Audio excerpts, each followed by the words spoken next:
Welcome to Inside the Upside Down. Mike and Shauna here with you this evening to talk about demons in Hollywood. All of those very creepy, cool movies that, the paranormal, horror movies, what have you, that feature demons. And, we like them. They're fun, but quite different than the real thing. Because, a lot of these movies, it's like there's a demon at every corner. It's like, just for an example, in The Conjuring, it's like, Roger Perrin is very different in real life, by the way. He's like, oh, there's, three knocks like that. And all of a sudden, Ed Warren's like, well, that's the, sign of demons. They knock in threes. It's like, boom, okay, we've got a demon. So that's the type of stuff we're going to be talking about this evening. You ready? Sure. All right. It's going to get fun. It's going to get interesting. We also have James Annitto, demonologist, coming on the show in a little while here. We're going to bring him on the phone. And we had him on I think it was last October, talked about a lot of interesting things. And he has some opinions and would like to weigh in on the topic and how, how very different Hollywood makes out, real demon cases to be. So I think that'll be interesting to hear from him. Yeah, especially if he's going to shed some light on the subject of how, in reality, some of the things that we think are demonic really are not. Right. And we've talked about it before, about how, people will see something fly off their mantle and they're like, oh my God, I got a demon. And because, that's kind of the way Hollywood sensationalizes it. Right. It's entertainment. It's for entertainment value. So, reality, Hollywood. Pretty much. So I thought, before we brought James on, because it's, it's popular right now, and of course we just put out a video on it. The demon nun of the Conjuring universe, Valak. So I thought we would get into that, and I know some people down there in the chat room have seen the movie. I actually have not yet. So even though we put that video out, it wasn't because that we'd seen the movie or anything like that. It was like, okay, well, we know people are going to go watch the movie. We know Valak's long since been introduced into the Conjuring universe, years ago. But just to get some correct information out there, because people are going to wonder. They know that, okay, it's a movie. Not all of this is true. What's the real truth? And so we put that stuff out there. So let's get into, Hollywood demons. There we go. There she is, Valak, the demon nun. So Valak is not really a nun, though. That was completely created by James Wan. Now, there is a demon figure named Valak, dates from 1500s, if not before that. But basically, this image came about late in the production process. James Wan was just having an offhand conversation with Lorraine Warren, and she was talking about this hooded figure that she saw in this vortex, a swirling vortex of some sort. And the image that came up in his mind was this nun. So that's what they ended up using for The Conjuring 2, which was based on the Enfield poltergeist case. And they have since spawned off the Nun series, or the Nun movie, which takes place before all that, like the 1950s. So the real Valak, of course, I say of course, but it's like, really, is this. It's actually a winged boy riding a two-headed dragon, so quite different. The attribution of the Marquis of Snakes was pretty true. Valak is attributed to seeing snakes. Also is a great finder of treasure. A lot of people attribute that to money, but I think it had a lot to do with, kind of more of like hidden secrets of the universe, that sort of thing. Considered a great president of hell, which may or may not mean a lot, because it seems like all the different demons of these different grimoires that were written seem to all have these great titles like dukes and, earls and stuff like that. So they all had some sort of like high rank.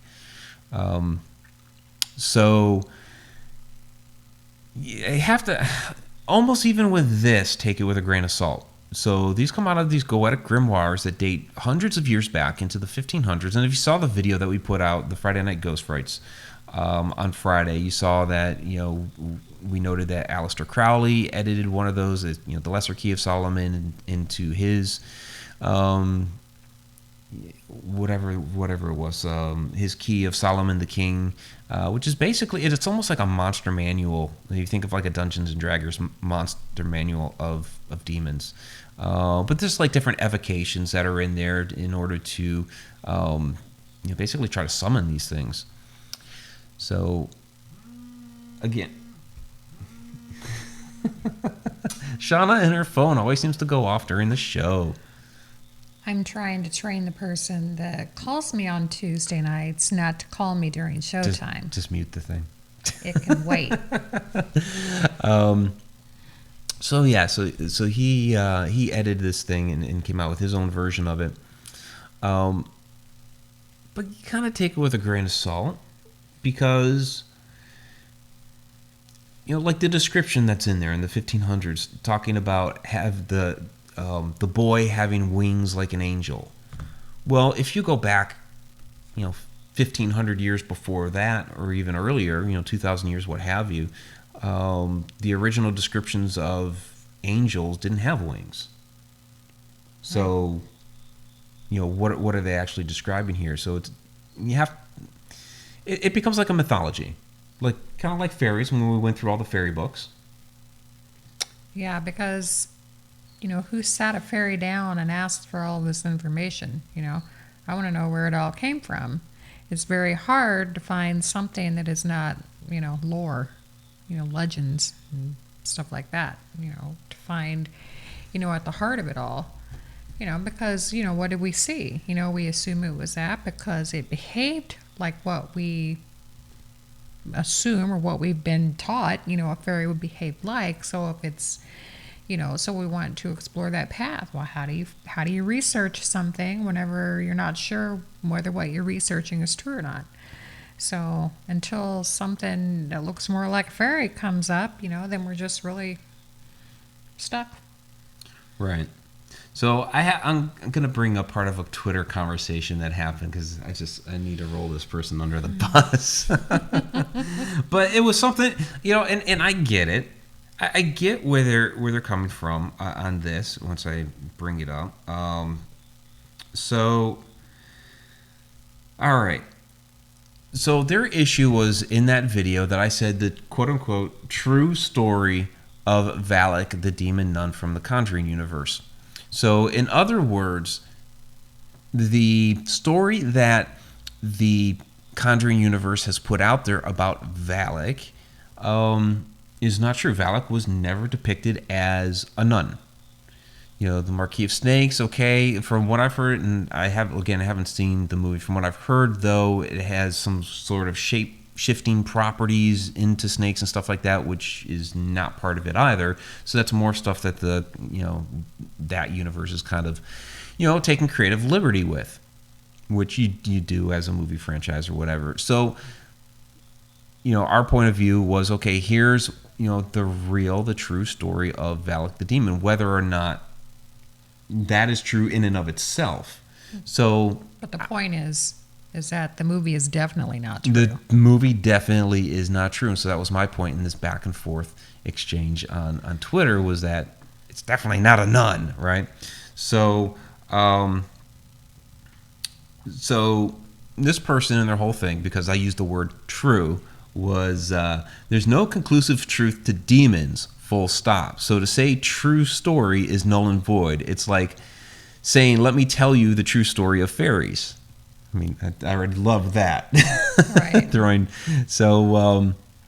So this was my response. I thought it was fairly decent. So I said, I can't prove demons exist, just the same as you can't prove that demons don't exist. However, what does exist are the stories of Valak dating back into the 1500s. That is true. They truly exist. And that is what this video is about.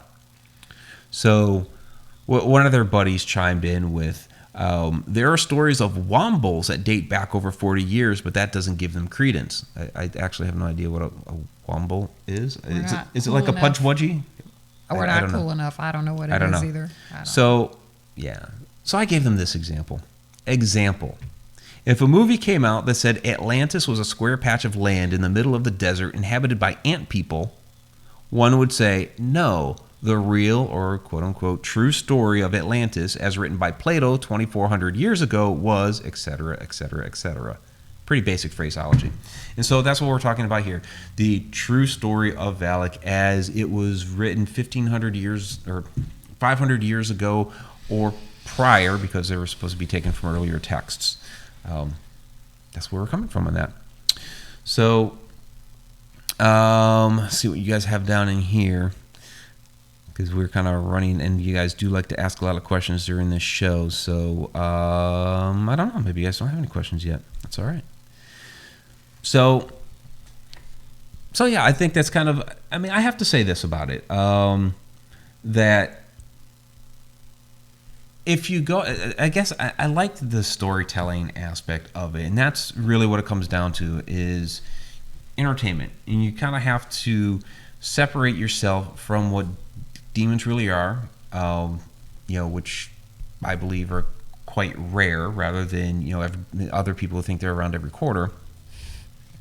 You have to kind of separate yourself from the story and what's real. So, I mean, I thought it was an interesting story, and if you look at it, the whole crux of it wasn't even about the Enfield poltergeist case. I mean, that was like, the big storyline part of it, but the whole thing was actually about terrorizing Lorraine Warren, and it was using the Enfield poltergeist case to do that, to terrorize Lorraine and to basically kill Ed.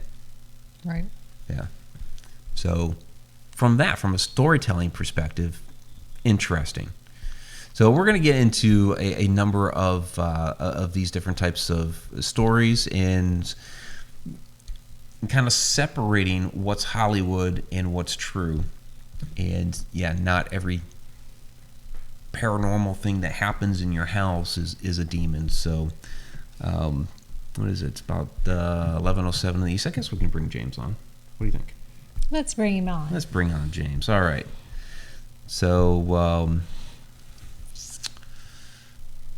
Emma saying they're real. I'm just looking real quick.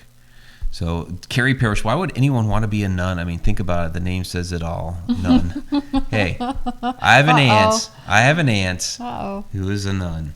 She was the mother superior of her convent until she got a little bit too old to hold down the job. Very sweet woman. And she sounds pretty cool, actually. She was like very supportive of. Yeah, she's very open to the paranormal stuff. And she'll talk about stuff that happens at the convent. I've never met her, only because I'm afraid to step in such a religious venue. You're not going to get hit by lightning walking in there, but no, I mean they feel that they have a calling to help in. There's like different orders of nuns that do different helpful things, and so they feel that they're called to help. So they just happen to do it through the church. So let's give James a call here. Hopefully this doesn't obliterate the microphone like it did with Michelle last week.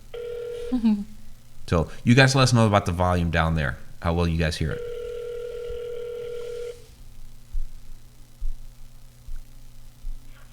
Hello. Hey James, how you doing? Mike and Shauna here. Hey guys. Hi. How you doing tonight?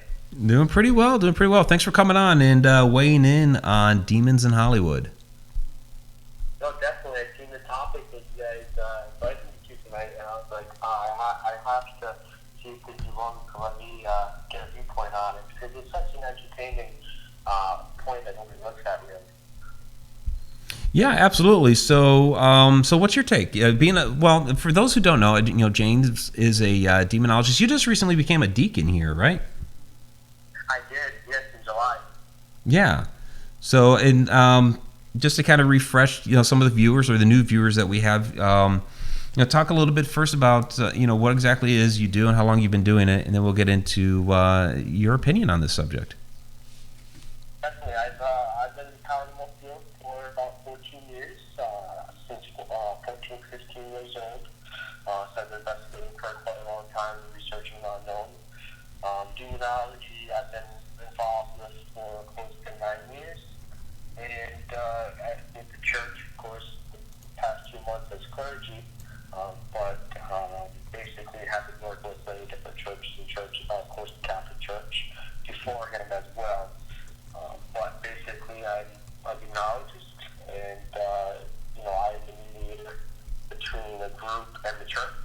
and I, of course, put the stamp of approval or take the necessary steps for to get other people involved if I'm not able to handle it or whichever. Okay. Well, thanks for bringing us back up to speed. Now, so yeah, when we posted this, you reached out to me and you said you had some things that you wanted to weigh in on it, and you being who you are and your position on all that. Go ahead, let us know. What do you think? The difference between what Hollywood depicts and what demons really are and what they really do. Well, like I said, it's an entertaining topic, and I think I think if you look at life, even in the paranormal, how much pop culture has influenced the field or influenced a study on demons. A lot of people don't look at demonology to be more than what it is. It's more modern than it was, but people don't realize in 1567, around that time, King James wrote the book Demonology, which inspired Macbeth, written by William Shakespeare. So, a lot of people don't look at that stuff. So, demonology's been pop culture for a long time. As humans, we have this basis where we wish to create some sort of reality to a word or to a being. I think, you look at the Exorcist, which is a defining aspect of this field. Spirit board's been around for many, many years. And, of course, Kendrick Novelty Company created the Ouija board in the 1970s when The Exorcist came out. We can play with the Ouija board, and then you got that mantra of the Ouija board was evil, even though it's technically debatable because of what the tool is. But that movie declared Ouija boards to be evil, even though they had been around probably close to 100 years prior. So within the modern society, the 1860s and so on, and early 1900s. So you got to look at it like that as well. And you look at the demons, the physicalities that are portrayed. And I think the one that really gets it closest out of the movies is it.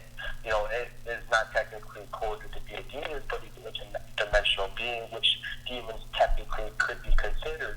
And he plays upon the fears of people, like appears as the clown, appears as the spider, and of course maybe other aspects of creation that people perceive. So because it's pure evil, that is what a demon is. But I think one of the biggest misconceptions that people take from the movies, and of course the exorcisms that happen with these movies or possession movies, is that the demon always has a physical body. It's like a physical interpretation of it.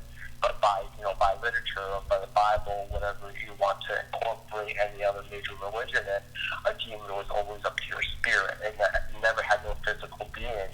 So I think that's the biggest thing. Everybody thinks a demon has this physical being, the horn, the tail, the wings. And I think that's the biggest misconception that Hollywood has done. I think it's incorporated to a larger degree now. People, talk about getting names, and even though, by demonology literature, what we say is that, they don't give out their names, just like, candy. So this, these movies kind of warped the sense of reality for a lot of investigators because they think it's true fact. They think that's how to determine a demon or what a demon is, and in fact, that's just because of the movies.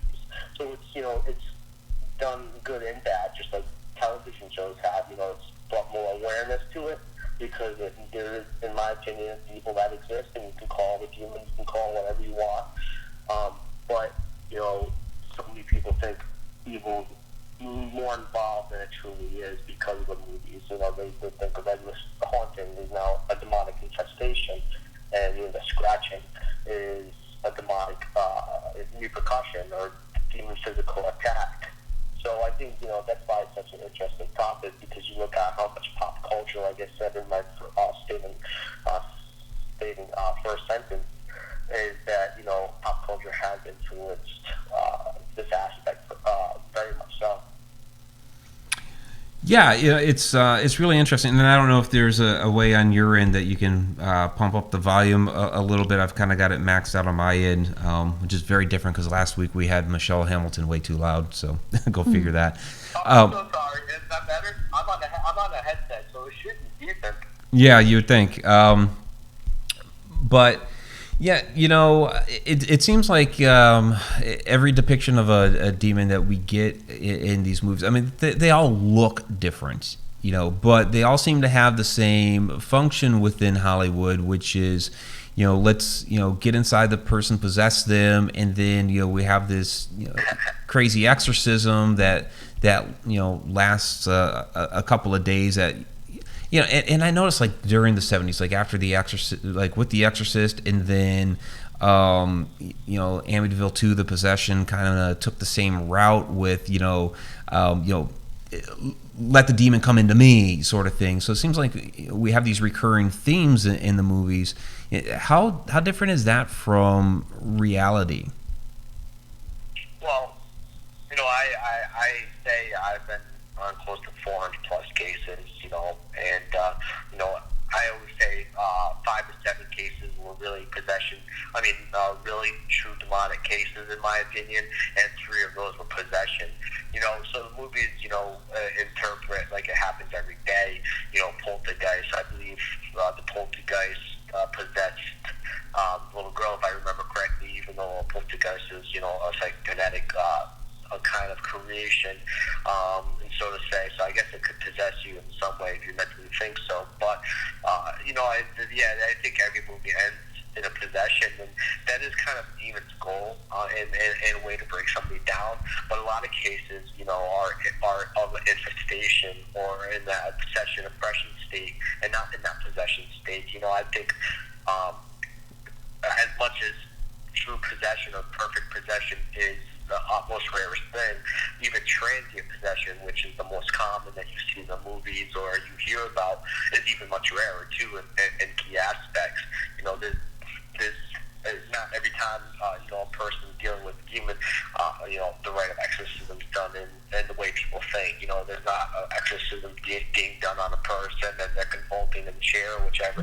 Sometimes it's the minor rite of exorcism or a blessing done, or even for people that are non-Catholic, they do deliverances on somebody that has like an attachment or something like that. So I think there's it thrills people in a scary way. The evil and the aspect of being taken by evil thrills people, and that's why I think in those movies every time it leads to the possession, because as much as it's so scary, people eat it up.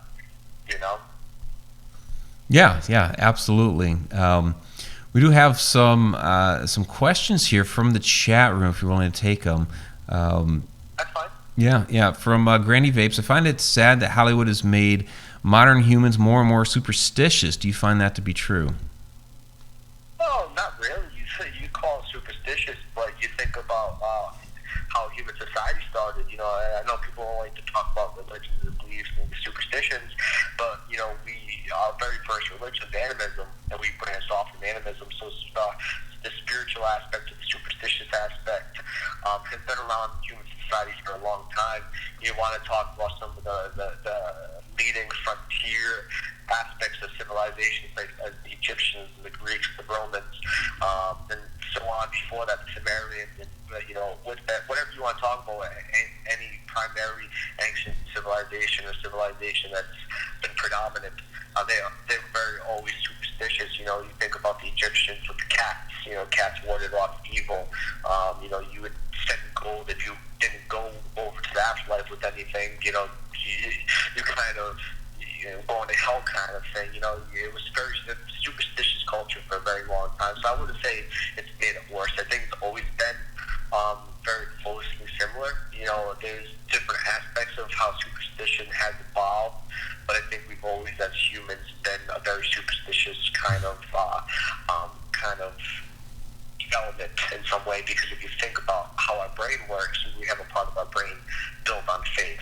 And when you have faith, it leads to many different things, and superstitions and stuff like that. So, I think superstition has been around for, like I said, a long time.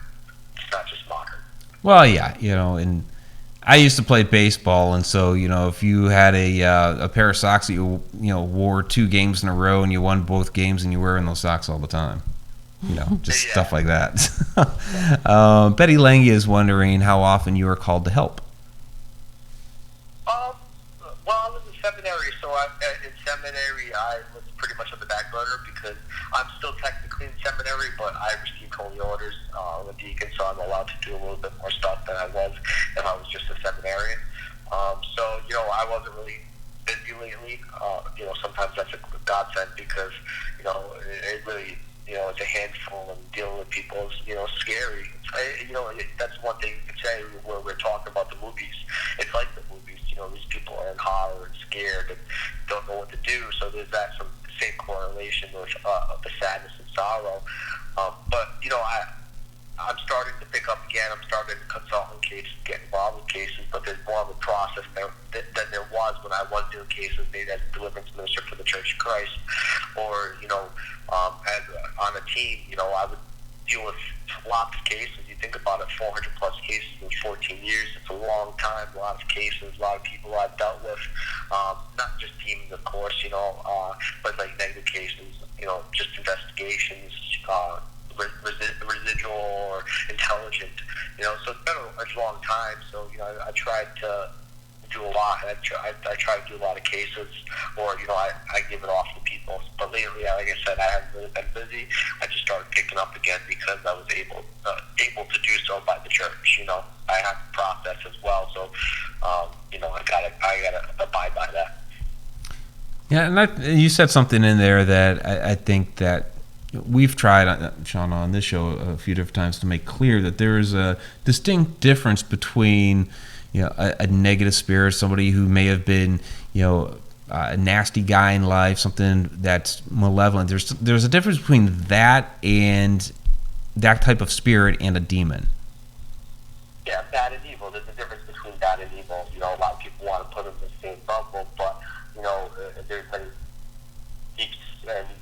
many depths of darkness, and you get to the deepest, darkest depths. That's evil. There's many different levels of bad. Oh yeah, absolutely. Shauna, I think you had some questions for James, right?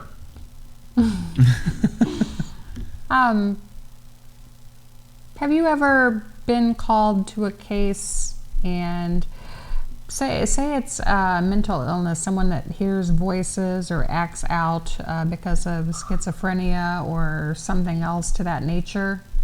Have you had many cases? Definitely. I'm not a clinical psychologist. I've taken some college courses. I've taken some courses with me seminary that deals with that aspect. I've read the DSM-5, and I thought I was crazy. But one of the things with the church and what I've done for a little bit as well, as I started developing and understanding the human mind and dealing with what I was doing, one of the things being with the church, and I'm not an expert with people. I'm a deacon, I'm a mediator, like I said. But one of the things that, is the process for the church, and has been my process for quite a bit, is that the person gets a psychological evaluation, and that they go see a primary care physician. And, there's evaluation, multiple, of course, because it takes multiple things for you to discover the disorder. And sometimes you don't ever discover it. And, of course, if there's any health risk or any health issues with this person, maybe, black mold issue or whichever, they're hallucinating. So that is part of the process. They have to do that, especially if they're saying they're possessed and they're suicidal and things like that. And that is a mandatory thing. But I've still come across, in the times where I was learning, I come across people, that might have had dissociative identity disorder or schizophrenia. I think I've definitely dealt with people in manic episodes of bipolar, but then, of course, all at those points in times, of course, my opinion on what I've read and what I've dealt with. And, I would tell these people, that you got to go get checked out because, what happens if there is truly nothing here? I don't want to put something in your head that, is already there and make it worse. And, of course, you give them the proper numbers to call, and that's really up to them to call. if they don't call, you can't handle them anymore, because like I said, I'm not a doctor, I'm not a clinical psychologist. I can only do spiritual counseling, and I've dealt with cases where the people did have mental illness, but there was other discrepancies, and they weren't in a manic state, and we dealt with them, and that was because they were, they went through the processes, and we felt like it was still, that they still needed that further help or whichever, especially if I get the church involved, and they could decide to continue with it after, I give all the material, like I say, what the investigators got, what I got. This person has seen a PCP, a psychiatrist or psychologist. They've seen these, here's documentation. They sign a waiver. They blah blah blah. Here you go. And then of course the church does what they want to do with it. They maybe send an exorcist or another person, and they do what they have to do, of course. But no, there's that process, because mental illness and possession or even obsession or oppression are very similar to mental illness. They look very similar. Sometimes they are, and because they have it, and they're still dealing with a demonic influence. So it's like I said, you gotta wear your kids' gloves when you deal with a case like that. Yeah. Hey, James, we have several people in the chat that are asking, does saying a demon's name out loud get their attention drawn to you? I get that asked all the time. If every book I read with demon names in it, I'd be probably possessed a million times by now. But no, not necessarily. So I look at it like this, and most of the people within my field look at it like this. If you use it in a sense of research, of course, you might start getting attention. It's like you start researching somebody and they get a ding saying that there was a notification that somebody looked them up, or they use their social.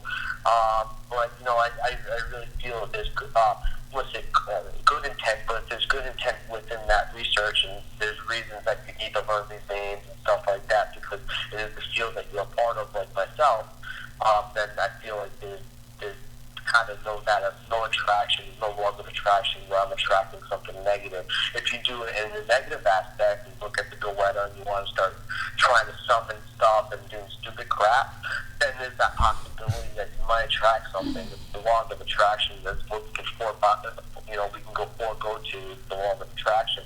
If you're doing something negative and you're using the name for a negative repercussion, you might get what you get. You might get the attraction, the negativity that you've been seeking. But if you do it in a positive sense, I don't believe that you'll receive anything negative back. It's all for research. Right. So all of those, I guess all those movies, because they always go with the demon's name gives you power over it, and that's basically how they banish the thing. So that's not the case. Well, that's part of the right. That's part of the right. Is it? Okay. Both rights, either pre-1990 or post-1990, whatever you want to call it. The right commands the name. It's because once you receive the name, you are able to command it out in the name. But that doesn't mean that this entity will lie to you. And there's ways that an exorcist, clarifies and understands that they are receiving the correct information. But that is actually true. The movies do provoke that and use it. It is true as part of the right. It's not necessary in like 100%, but 99.9% time that receiving the name is the aspect of banishment. It's because you overpower it with the power of God, and that's the formality of it. You can cast out, because if you're in my house and I know your name, I say, get out of my house, I know who you are, they're more likely going to leave if they don't know who they are, kind of thing, unless they kind of try to kill you or something like that, of course. But,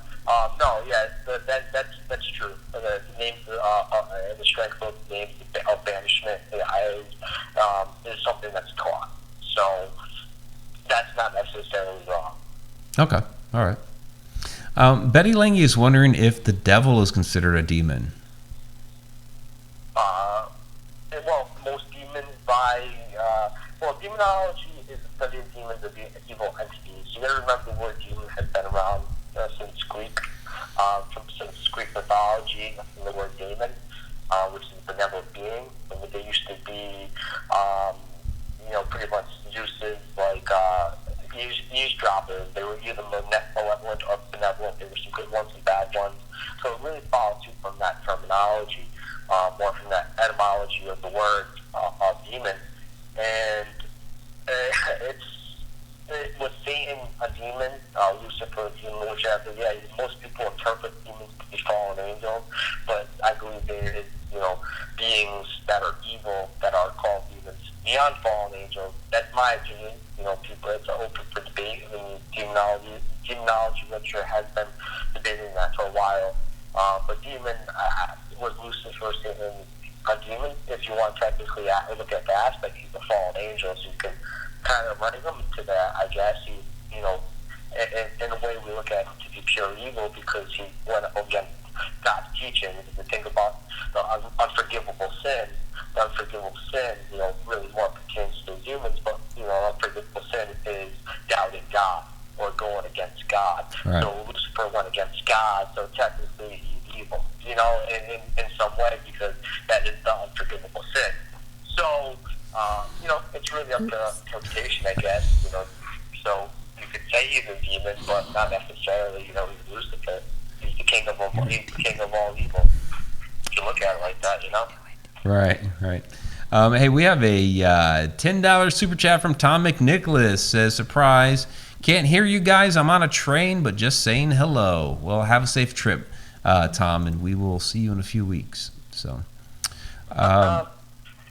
From Sean Oldsmith, is it true that demonic spirits possess a child to make you trust them? Not necessarily, not all the time. I think that's I think a lot of movies have played upon that as well.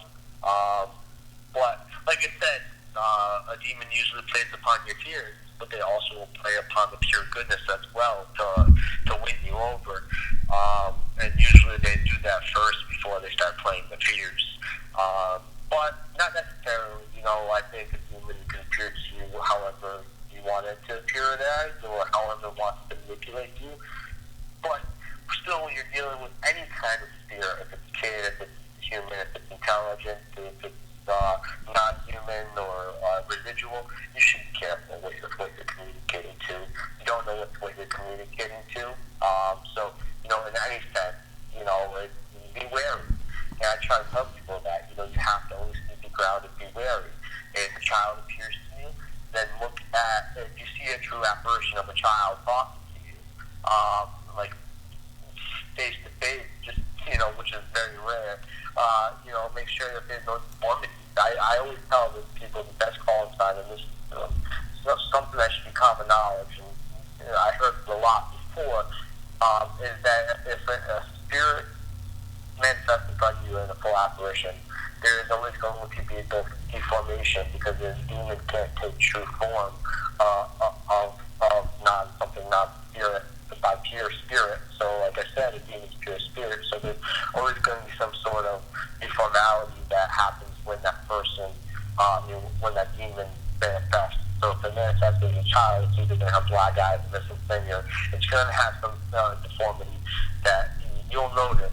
If you're a good researcher, if you have an apparition in front of you, I'm pretty sure you're going to take a picture, hopefully, or you're going to kind of remember it in your mind because it's going to imprint in your mind forever.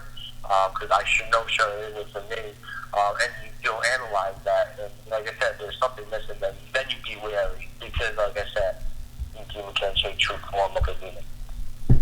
Sounds like there was something you wanted to ask, comment on. He answered my question. Which was? Yeah, I was going to say, because I've seen a lot of apparitions. I've seen more of that than shadows. I have never felt really bad about any of the children that I've seen, and that was going to be my question. How I would think that a part of me would know when something was bad, but I've never really felt that with a child.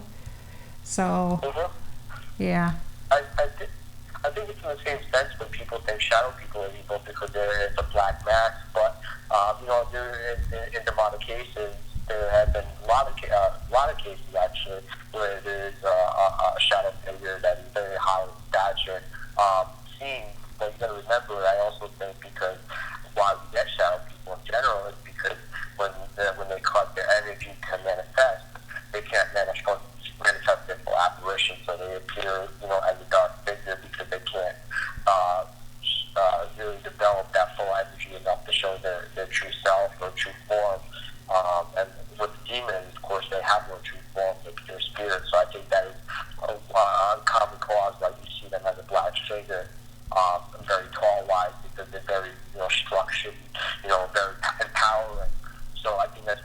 people get that misconception shadow people are, evil.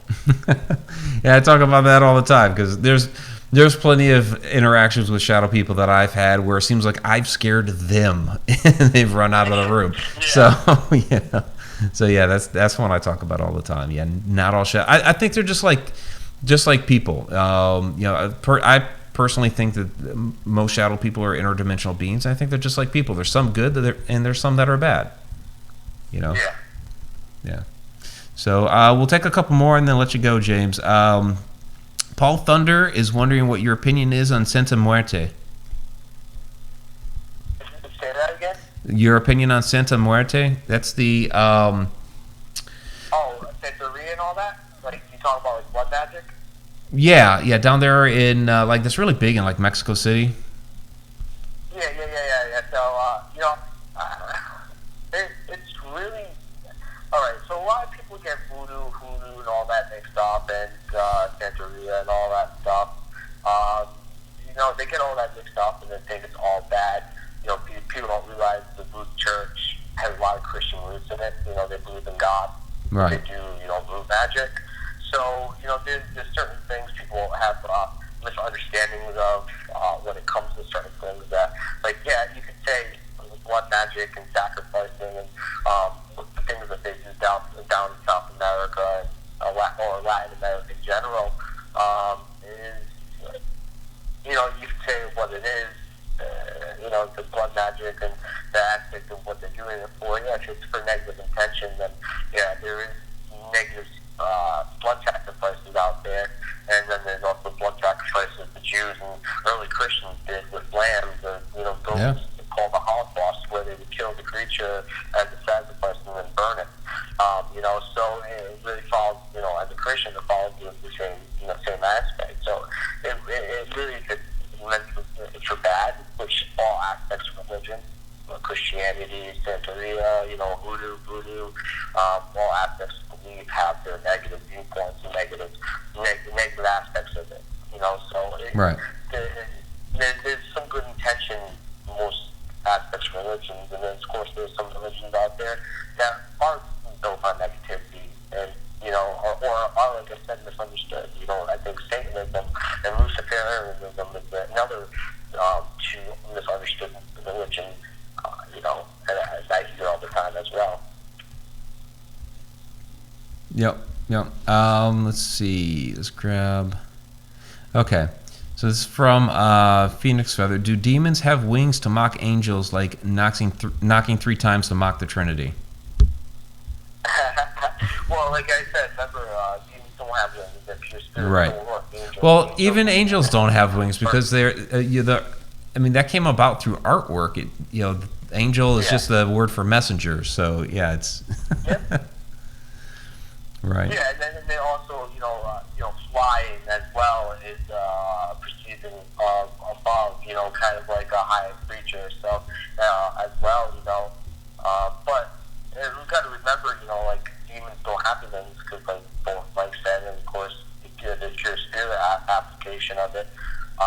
But I think they would appear like that because, like I said, it's a manifestation of what you understand. If you ever ask anybody that does angelology or psychics and mediums who perceive that they talk to archangels, every single one of them will tell you what Michael looks like, and it's a little bit different. Right. Or they talk to somebody and it's a little bit different. It's because they have their own perception or own way of conceiving Michael or Raphael or Gabriel or other archangels. It's the same with demons. And what was the second part of that question? Did I answer it? I think the other thing was like the knocking 3 times to mock the Trinity, that sort of stuff. Yeah, a lot of people say the 3 knocks, the 3 scratches, and that's not necessarily false.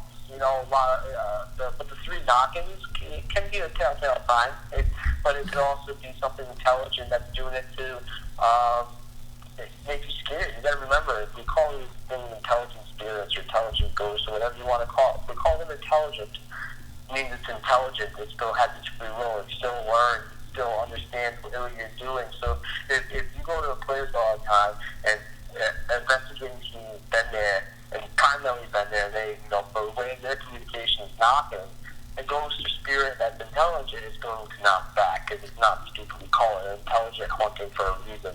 People blow my mind when they don't think of that stuff.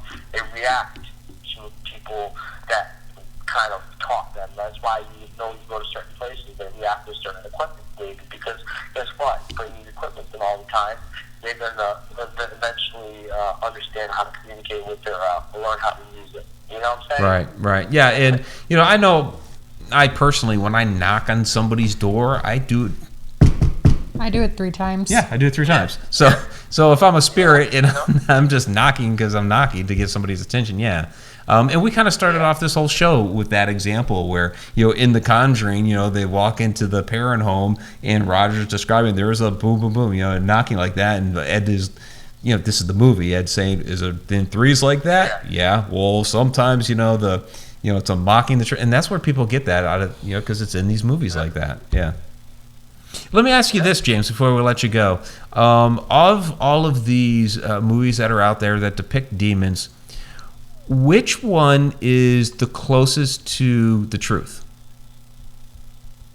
Ooh, that is a hard question. I could say my favorite. One of them all is The Right. The Right? Oh, okay, with Anthony Hopkins. Yeah. Yeah, that's one of my favorite out of all of them. What's the closest interpretation? Oh man, I would have to say maybe probably The Right The Right, because I look at it like this: evil never really truly presented itself as this physical being. It presented itself as what I really believe it truly classifies itself. You know, and Emily Rose or other the Vatican Files, which are other movies that I believe they, at some aspects, they kind of represent what a demon looks like, or some kind of misformality. But I think it sticks very close to its source material, and of course, it was written by an exorcist. So and a lot of the interpretation of it falls through to the movie. So I think that's the closest, in my opinion.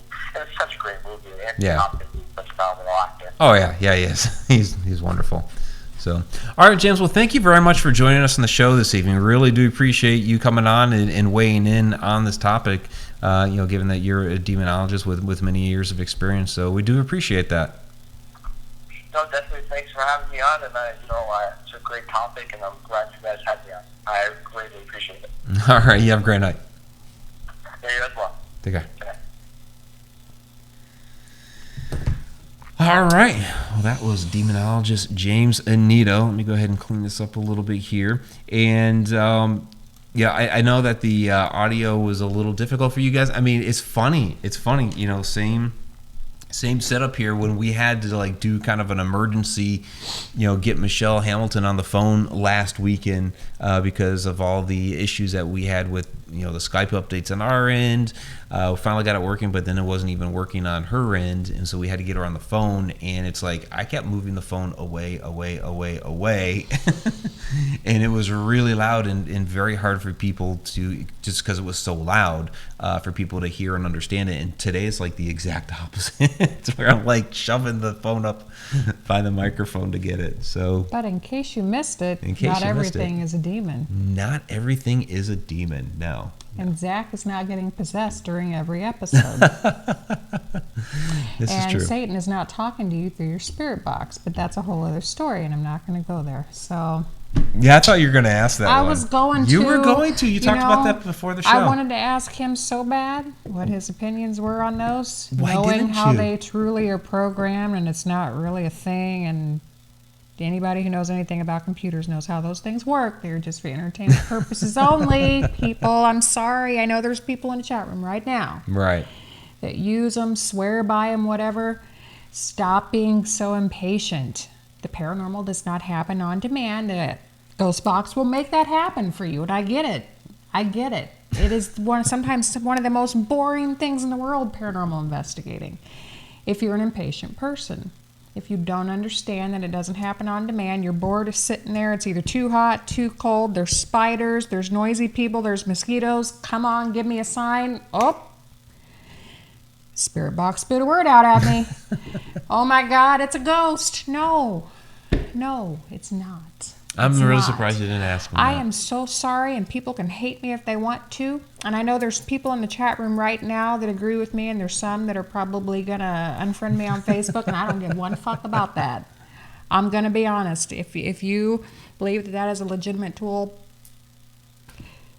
there's the door to my Facebook. See you later. I am so There you tired of go. dealing with that, the whole thing. It just gets me. She's It been just dying to get does. that out for a while. I Even though feel we've a little talked bit about it lighter. before in here, but yeah, that's Oh my God. we've talked about that. But and that's kind of a thing where with popular culture, with the movies, and with all of that, there's like a certain way that a demon or an evil entity or whatever is depicted. And I think with some of these different apps and devices that are coming out these days, the different stuff that's on the phone, or the portal device or whatever, they make it sound, very deep and malevolent and creepy. And it's like, okay, that it makes a creepy vibe, but it doesn't mean that you're talking to a creepy person. No. If you're even talking to a creepy person at all. No, it through doesn't. that, so. There's like this. There's all these words. Sometimes it's random when it spits one out. It might sound like a coincidence sometimes, but there is no way. I mean, I'm not 100% sure on a lot of things because I don't think any of us should be, but I am pretty positive that is for entertainment purposes only. It even says. I mean, I'm sorry. I'm sorry. Sorry. So Mickey Doll is wondering, do demons affect those or only affect those of the Christian faith? No, I mean, there's different demons and evil entities in, pretty much all faiths. So it's not just the Christian faith alone. So I think that gets a lot of play, at least in our popular culture and in movies and all that, because the Catholic Church has the rite of exorcism within it. And so, and that's where a lot of the popular exorcism cases come out of are, of course, Catholic cases. That reminded me of another question I had that I didn't ask. What was that?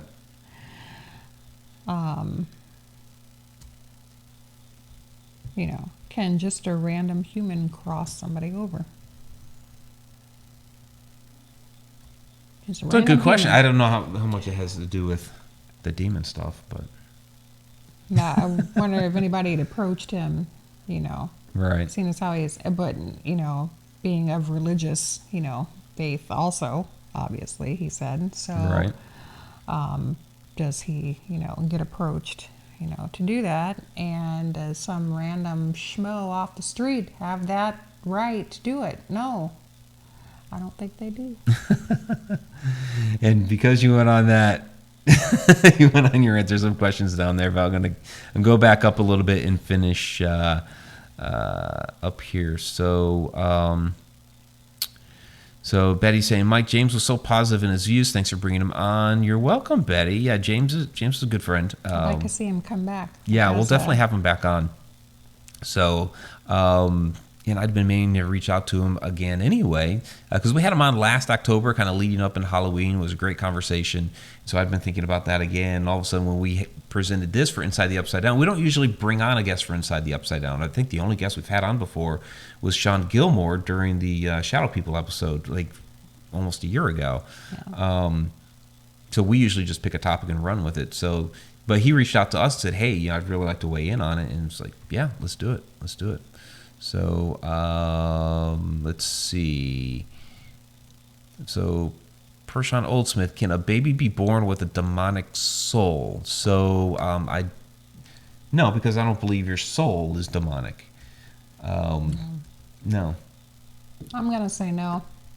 I am sure that James, if he were still on the phone, would say no.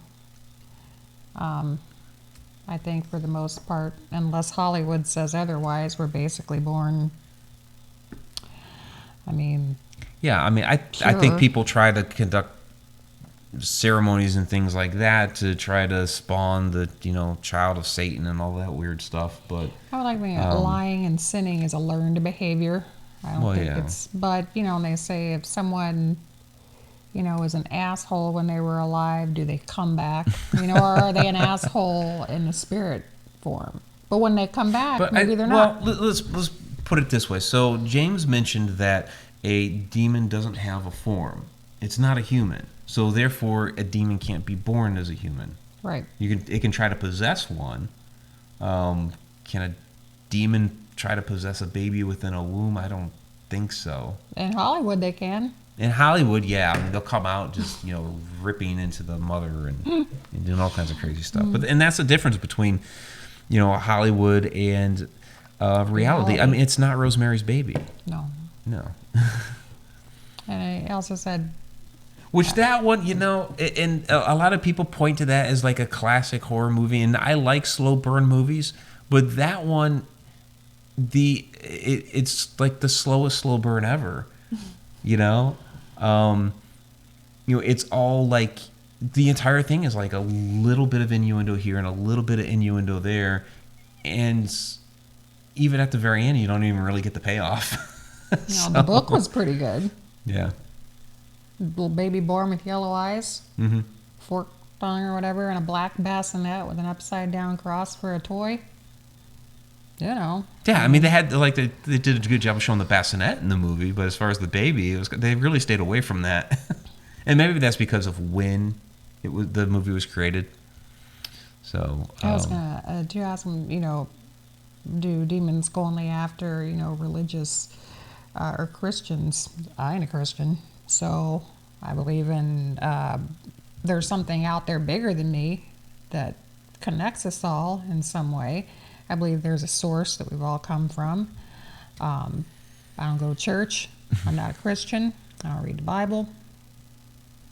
I don't do any of that. Like I said, the book about the Bible that I read, but that's the only one. Yeah, and, lamb. Yeah. I mean, I can gel with that story. I mean, it sticks pretty close to the Bible that I was programmed with, but...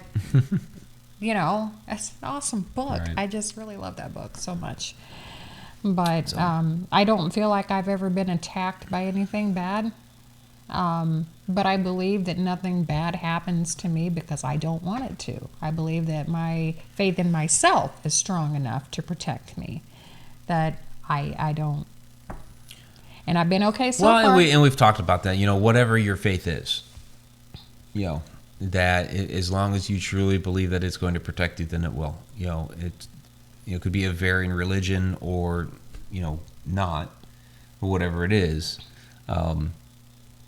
It'll protect you. So I know a lot of these questions down here were intended for James. There are a lot of questions, and we just had him on for a short period, holding the phone up to the microphone. Yeah, but we can go through them and have him come back. We can take them. Sure. Yeah, we can have him come back. Absolutely.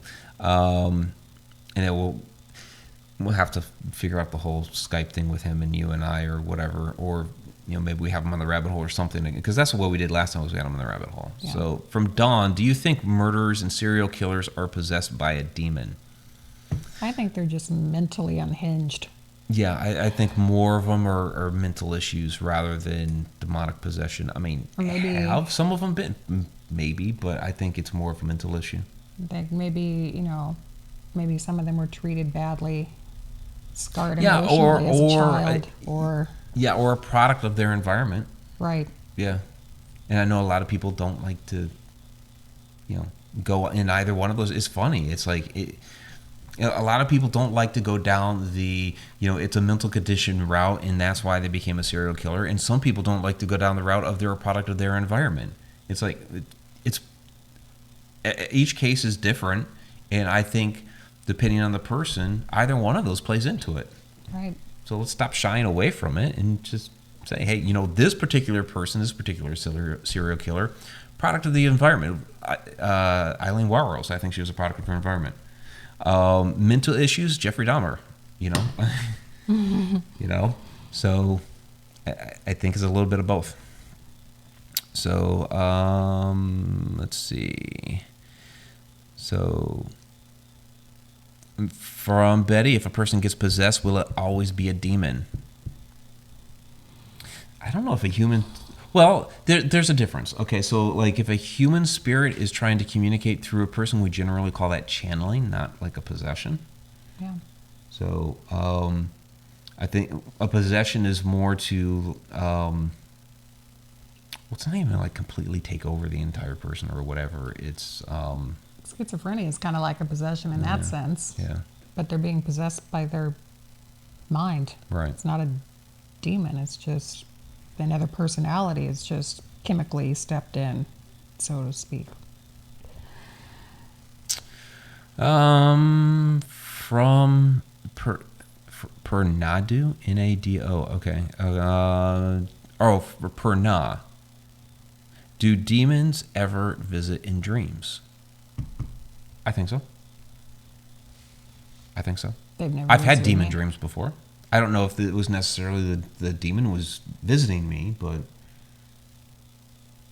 I've had demon dreams. I've had some dreams about some negative, energy kind of creeping after me, but that happens whenever I go to play. I'll feel uncomfortable. But that doesn't mean it's a demon, though. It could just mean it's just something strong. But a Right. human can have strong energy, too. It could be an angry spirit, which is not a demon. An angry spirit is giving off anger, and whenever it gets close, when I feel it, it's uncomfortable. Sometimes it even hurts, I mean, it's just not gonna always be a demon. I know a lot of people want it to be, I feel like, because they want Hollywood to be reality. Life is boring without it, so let's have a demon. I blame Zach. I blame Hollywood's everything on him. entertainment. Hollywood's entertainment. It's very entertaining. Even, I love even the those ones that are movies. like like an epic biopic or whatever. They're gonna have. There are many of those scenes that are played up for Hollywood to make them more dramatic than they were, and it doesn't matter the genre. Even things that try to like portray history.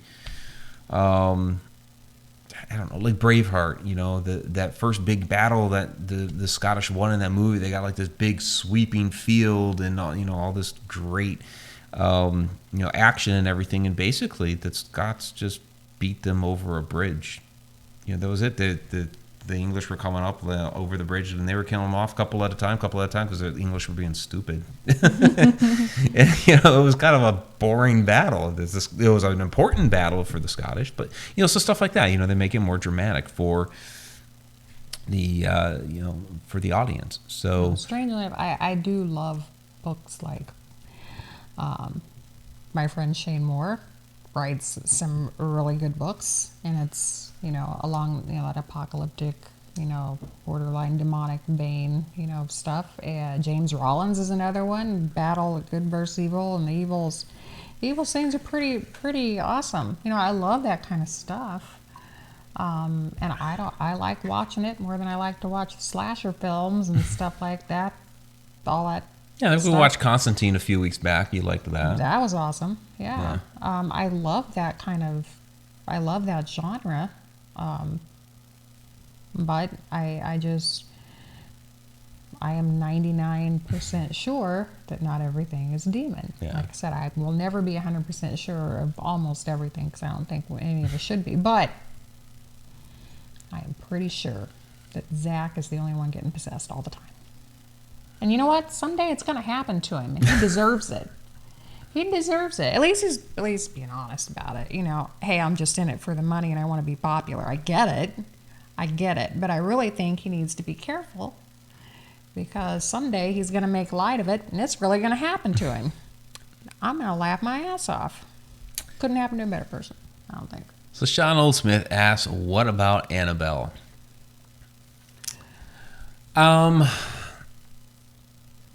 It's still sitting there in a case, I don't know. I mean, I know the story behind it. Do I believe that the story is real? I don't know, because I wasn't there. I think, didn't they recently take Annabelle on like a little tour, or brought the case somewhere, or what? If it's supposed to, I guess put it this way: I don't think that's if the doll really had an attachment that putting it in a glass case would protect everybody from it. And I know they've put up wards and stuff like that around it, but I have a tough time with that one. But it's making somebody some money. Yeah, And I think that's a big part interesting. of it in my But you know eyes. what's interesting to me about it, I guess, is that they haven't hidden it all, except for in the movies, that the real Annabelle is a Raggedy Ann doll, huge ass Raggedy Ann doll. So it's this very unassuming thing that they say is possessed. So it's not like, like Robert the doll is actually kind of creepy looking.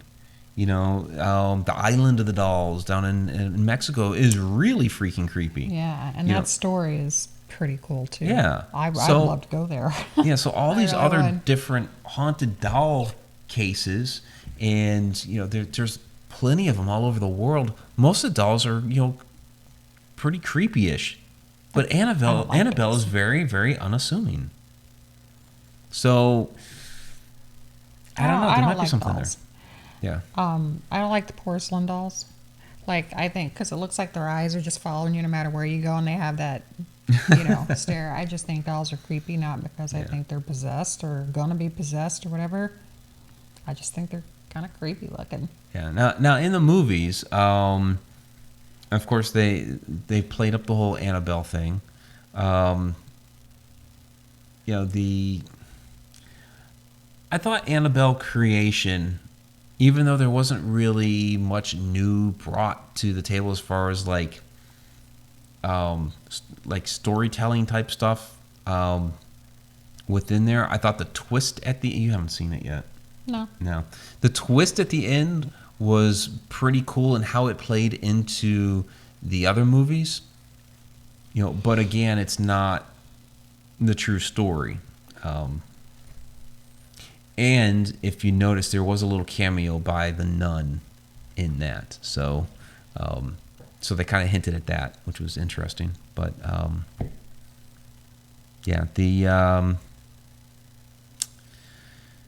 what I always thought was weird about that was when they revealed Annabelle at the very beginning of the first Conjuring movie. It was like silver, which is bizarre. Like who makes a silver doll? I mean, it was totally to make it creepy. But then in the Annabelle, both Annabelle movies, they gave her that white porcelain type. I say typeface because it was actually wooden, so he painted it white. So even if he painted it white, how in the world did it become silver? Like to say it got wore off. Continuity. So, all right. We did that one. You got some Preach It, Shauna, on the equipment. I know my list is probably going to be a little shorter, and I pissed some people off, but I don't really care. All right. So, what are your? Yeah. So, from Mickey Dull, what are your thoughts on the Ovilus? Pretty much the same as the Spirit Box. I mean, the thing with the Ovilus, I guess when it comes to any of this stuff. So, imagine you just died.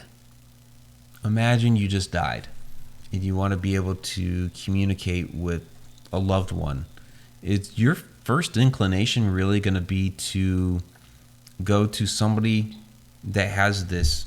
It's essentially like a static machine that's running over and over and over again. This is the Spirit Box word, over 13 times per second. Somehow you're supposed to be able to piece out pieces of these words to put them together, form one word or a sentence or whatever. Would you even, just having died, or even if you've been gone for a while, would you even know how to do that? How do you piece out words and piece them together? I wouldn't even know how to do that as a human right now. And I work in the IT industry, so it's like, how would I, 13 times in a second? Here's a thought. The Ovilus it's supposed to have a dictionary inside, and you're taking out words from that dictionary. So how do you go into it and take those words out? Is it programmed to spit words out randomly? I think, well, in a way. So like with the Ovilus, and this was an interesting moment with a couple of guys that I used to work with. So we had a novelist, and I'm playing around with it. It's not doing anything. It's just like nothing is coming out. So I'm kind of like playing, between the modes, and I noticed that when I switched from one mode to the next, it would spit out 2 words every single time. Random words, but it would spit out 2 words every single time. And I was like, oh, okay. So when I switch the modes, and it's getting that electrical impulse as I'm going, because it's just a slider switch on the top. It is as I'm going from one to the next, and it's getting that electric impulse. It is detecting some sort of EMF to spit out a couple of words from the device. But that's not paranormal. It's just picking up that EMF as it's going across there. Now, the words themselves are going to be random. Apparently based on the EMF, I guess. I don't know. But it's nothing supernatural. So, of course, one guy that I'm with picks up the box, and he's sliding it back and forth, thinking he's having a conversation. As he's just sliding it back and forth between the 2 modes, because every single time it spit out 2 words. So, no, that wasn't paranormal. You're gonna say something. Take your whatever spirit box that you have that's basically spitting out words from radio stations and like turn it into, like if you pop the antenna off, it turns into just white noise because it can't pull anything in. I've actually used white noise and have my recorder sitting there and have gotten EVPs that way. If you want to impress me, do that. If you don't get anything, maybe they don't want to talk to you right now. Don't be impatient. The paranormal is all about being patient. You have to gain their trust first. If it's an intelligent spirit, they have to want to talk to you, and then they talk to you. Whatever your ghost box is spitting out, I am 99.billion% sure it's programmed to spit something out at some point, and sometimes it will even spit your own voice out at you. How does that happen? Seen that happen.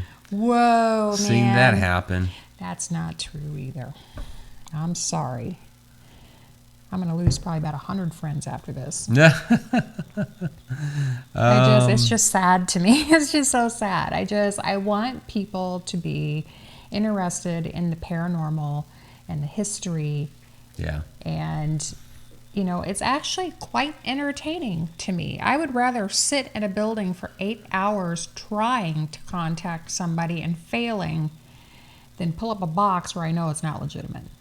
It's spitting out words. Sometimes they're relevant. Sometimes it happens.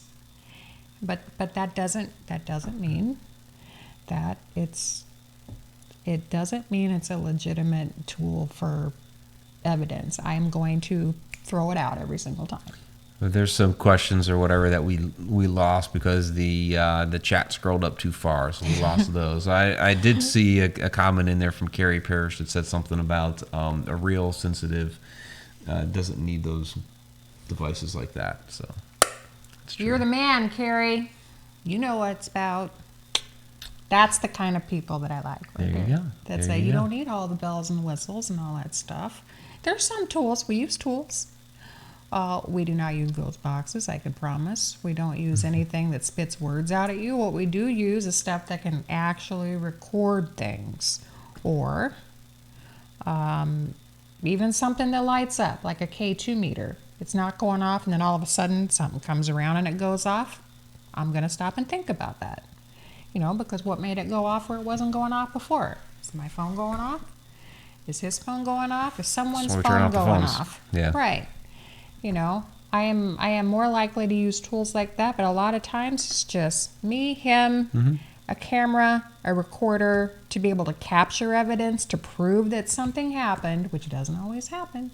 Not always, but but you got to do that shot anyway, because the whole purpose behind this is you want to prove that it's there for all them haters out there.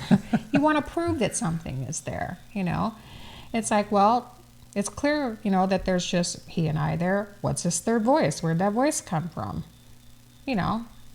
they may not know there may be someone Yeah, behind and you know, us. when But, when we go but live, that's not true. when we go live, we're unable to use some things like the K2 or whatever, because when we're live, we have to use the phone, and so And it's going you to go off. can't. Yeah, the K2 will go off. The only thing that might save you is like put the K2 on the other side of the room, and Right. it's not strong enough to pick up on it.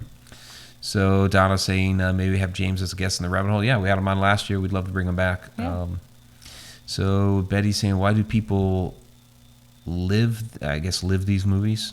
Is it live these movies? You're trying to say love these movies? I don't know. I mean, I love these movies. Yeah, I mean they're entertaining. I mean, Yeah. there are some of them that even within all of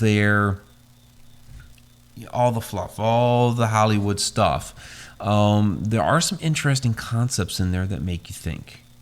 Mm-hmm. You know, so And it's like there's going to be some history thrown in there on some of the really good ones, stuff that's like, oh, hey, what is bits that? I and might wanna pieces, and you research kind of that, have and that's the thing, is that there's going to be some bits and pieces in there that, I mean, you have to kind of muddle through it on your own and look it up yourself. But some of them introduce different concepts, or have different ideas, or just kind of the way they like Insidious. I thought it was kind of interesting, everything that they did they called it the further in there. But the way that was actually able to work between time and space, and if you end up watching all four of them in the fourth one, they end up going all the way back to the first, and it's like it's strange the timeline that they've set up with all of these. But then you're like, oh, now yeah, I but get then it. you see how stuff was caused. Yeah. By so it really makes you think about how time and space works. Even though it's a fictional story, there are some elements that you can find, like little nuggets of truth, or little pieces that will cause you to think about the mechanics of the universe and how the supernatural works and all that. So yeah, I like the Insidious universe. yeah, the best. Insidious, and I have that love in here. that. We haven't really even talked about that one, but there's boom, there we go. So they actually call this guy the Lipstick Man or something like that. It's pretty creepy looking. So it's an interesting one, and that whole demons thing. I mean, that's all, you like it because it had the Gonsfeld in it, which was interesting. Yeah. The stuff with the demon had a lot of shadow person type elements to it. I thought it was kind of interesting how the all the other ghosts and spirits and everything that were coming into the picture weren't there to like really haunt and spook anybody, even though they did some of that. It was more of, they realized that what was going on with the kid was going to leave an empty vessel, because his soul was going to be taken, which would leave an empty vessel, and therefore they were all going to gun for the body. Yeah, that left me wondering. I was like, oh my God, is that how that happens? Yeah. That's, yeah. So it was just like interesting concepts like that. So let's see what else you guys have in here. Just kind of scrolling through. You guys have some conversations going down in there that I don't know what you guys are going on about. So,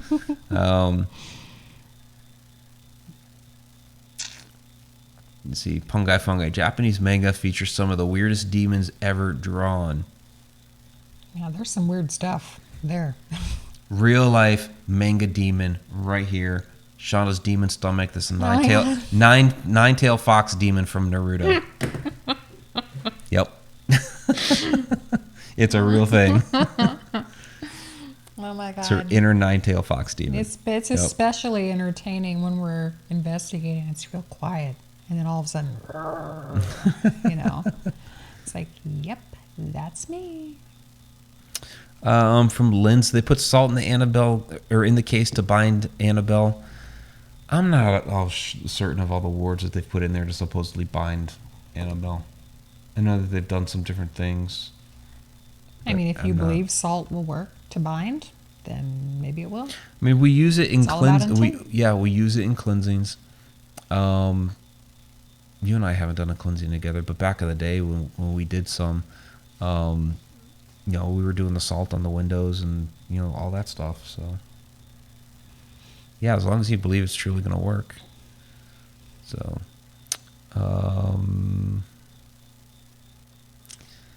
Donna says she collects Raggedy Anns and a few Andys. Interesting. I didn't know that. I used to have a I had an Andy. Raggedy Ann. I had an Andy. Yeah.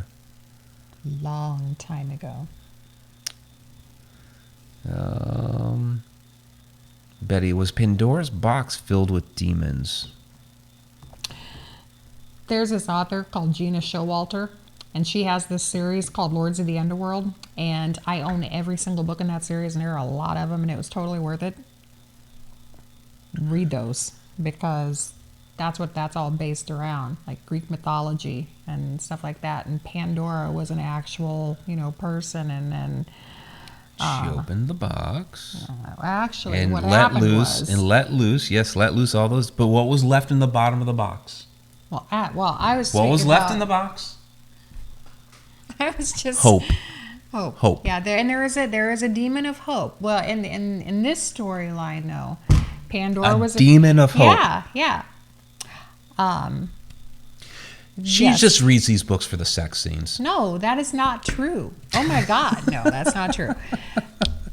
I mean, every demon on there has like a tattoo of a butterfly and stuff. They're like these human lords. They weren't even born. They were just created. And they're like warriors for like Cronus, the god king, and whatever. And anyway, Pandora was a real person, right? She was one of the warriors created, but she was a female warrior, and the guys were jealous, and so they were plotting to kill her and take the box back. Well, when they killed her, it unleashed the demons, and as punishment, every single warrior had to house a demon. If the man died or if the demon died, then vice versa, their lives were connected. So is this like a very adult version of Percy Jackson? But it's a great series, but it's based on that, and a lot of the plots, like and then some of the history behind it. And Gina Showalter, did a lot of research and tapped into a lot of different people, to get all of her inspiration and their history and stuff like that. So it's very interesting. I like it. Cool. Yeah. All right. Well, I think that. Sean is saying I would love to see with SLS. Well, we do have an SLS cam. We haven't published a lot of videos yet that have the SLS in them, but those will be coming out soon. Like, we used it pretty extensively at Manila. If you guys watched the live investigation from the Fairy Plantation, which we finally had a clean live feed. Mm-hmm. A lot of the places we go to are just kind of like out in the middle of nowhere, and the live feeds don't turn out so well. But the Fairy Plantation, Virginia Beach, is great internet connection, so that one worked out really well. And there was something, because I was showing the SLS camera shots on that one, and there was something near the one chair in the best parlor where I've had a lot of activity. So we did catch something at Mineral Springs also. Yeah, which didn't get caught, didn't get saved. But it was there. It was there. It was And there it was when we were cool. coming out of the hall, and that was that was the, I guess it was the night before Molly.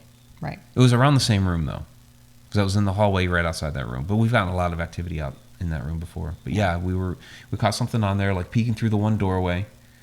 Because that was like the first investigation we were using the SLS camera. So I was hitting the wrong button, thinking that I was saving the file, and I was actually deleting it. We were going live too. And there were We were live at the time. And some people had seen it was like the white flag, like the whoa, right there on the screen. And so I saw it. You said some people had seen it on the live, so pretty cool. All right. So from Paul Thunder, the gluten demon made me eat all those Krispy Kremes. Yeah, nice. So, all right. Well, unless we have any other questions about, demons in Hollywood. I mean, we talked a lot about that with James. We threw a couple out there with the Nun, the Exorcist. We kind of covered a little bit with James, and then we threw out the Insidious stuff there at the end, and we kind of hit on a couple others like Rosemary's Baby and all that. I guess the thing to keep in mind is, it's Hollywood, and so that they're gonna, hype up and over dramatize all kinds of different things, but within there, there's still like little nuggets, like even like what we started this whole thing off with, Valak and the Nun and all that, and it's like, okay, it's not a demon nun, and it definitely didn't go terrorize Lorraine Warren, and this church in Romania, okay, very cool, it's in Romania, it's gothic looking, Romania, Transylvania, all that stuff, right? But Valak was a historic figure in those old grimoires. Whether or not you believe the grimoires are actually true in and of themselves, it's still a type of mythology. It's a demonic mythology or whatever. So there's bits in there that you can go look up for yourself and see what really does exist out there. So, and that's what I do with some of these. Between and we were talking about a few minutes ago, and Betty was asking, why do people love these sorts of things? And I think it's because they make you think. They make you think, and they make you go research about what's really true, what really exists. And that's what it's all about. Yeah. Really, at least here anyway. And it'd be great if it was like that for more people. And maybe someday everybody will be on the same page about it. Who knows? Awesome. And Betty Lang is saying, this Tuesday nights are like going to college and learning credits. We'll have to start putting out our own our Inside the Upside Down degree. The Haunted Road Media degree. I don't know. Yeah. You got a PhD in Haunted Road Media. I don't know. PhD, yeah.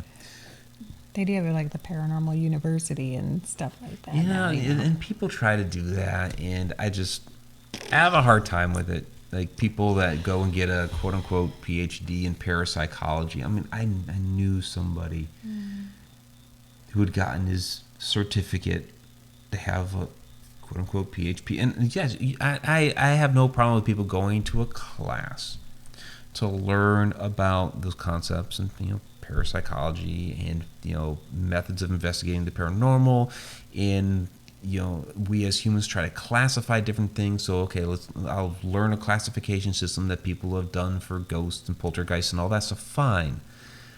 To come away as a doctor in it, the dude was running around in a white lab coat saying he was a doctor because he had a PhD in parapsychology. I mean, it was no. No.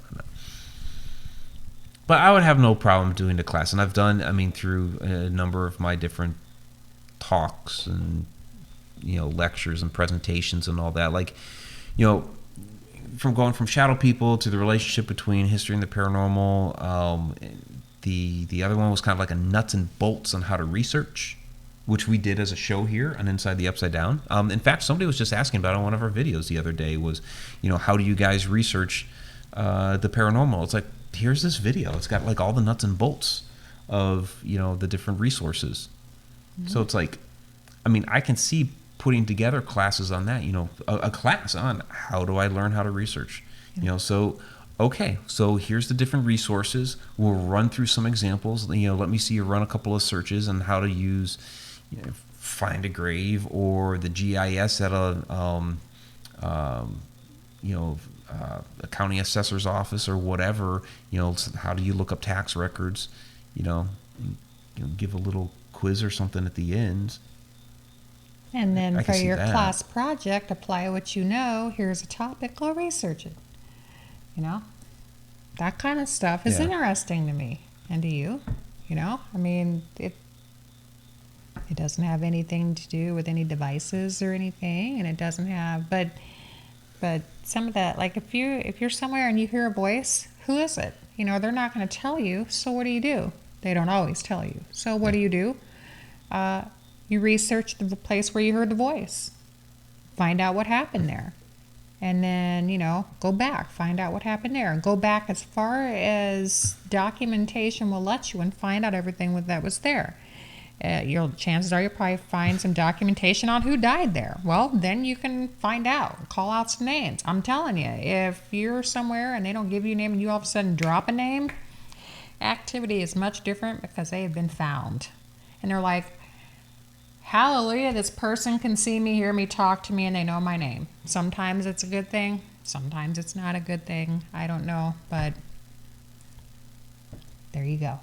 Yeah, and it's interesting how you can, like, I always love newspaper archives, because back in the day, they used to actually, when they would mention you in a newspaper article, they would say so-and-so of, and they would put their address in there. So you have all kinds of people's addresses in there. And so you could cross-reference a lot of stuff and kind of see a path of their life. And so you might be able to see where they are at one property and another, and during your investigation, you can mention those different areas, and they may know and remember of all of those, and one of those might be a trigger to start an interaction. So Betty is saying, sign me up, please. Sean Oldsmith says, I do research. That is why I watch your channel. Well, thank you very much, Sean. And I missed that. That was a funny comment. So Donna Gordon says, parapsychologists just go too far in trying to rationalize every experience rather than admitting they just don't know. Yeah. Sometimes Pretty you just much. don't. Sometimes you just don't. And it's okay not to know Yeah. all the answers. Yeah, you don't have to. I don't think you're not supposed to. If you Especially in this field. Yeah, you can't. I don't care who you are. You cannot know everything about it. Look, I work in the IT industry, and our best friend is Google. I'm dead serious. You learn enough and you retain enough that you can work your way around in a system. But to know every single command that's out there or every single method in order to do something, especially with how often technology changes, you just don't know. So it's like you learn how to maneuver, and for all that other extra information, we Google the shit out of everything every day.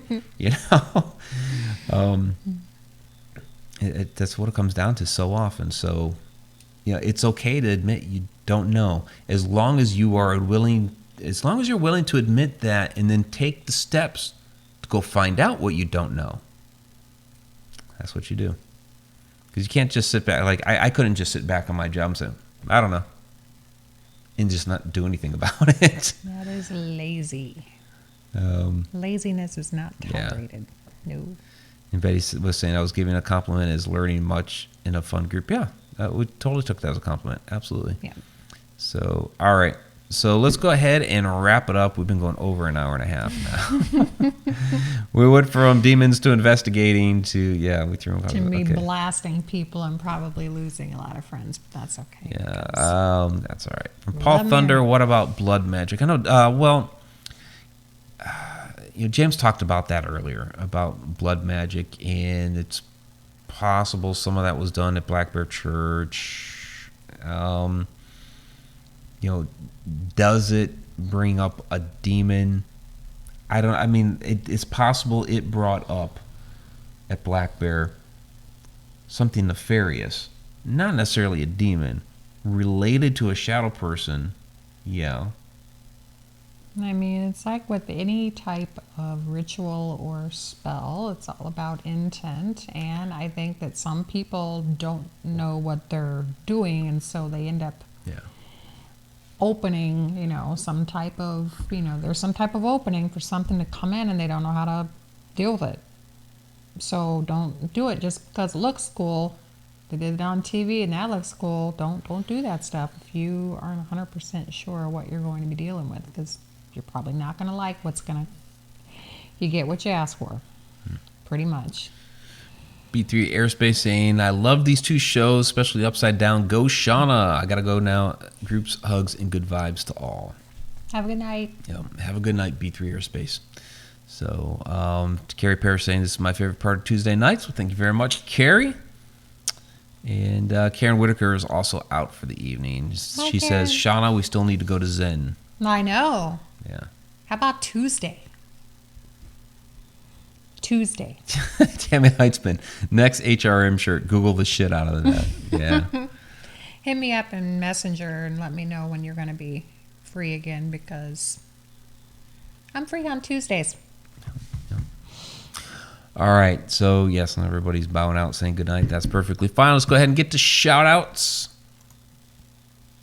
I'm going to go back through and tag the shows and everything. Okay, so Tom McNicholas with a $10 super chat. He was traveling, so he was not able to join us for the show. So thank you very much, Tom. Really do appreciate that. You'll want to watch the replay. Yep, definitely watch the replay. Good one. So, all right. Donna, thank you very much for Donna Gordon, our Cheshire Cat in the house. Thank you for Cheshire Cat chatting the chat. Appreciate that. So let's go ahead and start saying goodnight. So, Betty Lange, thank you for joining us tonight. Spooky Dawn, I really do appreciate, especially all the shares that you guys, all of you who have been sharing everything out, really do appreciate that.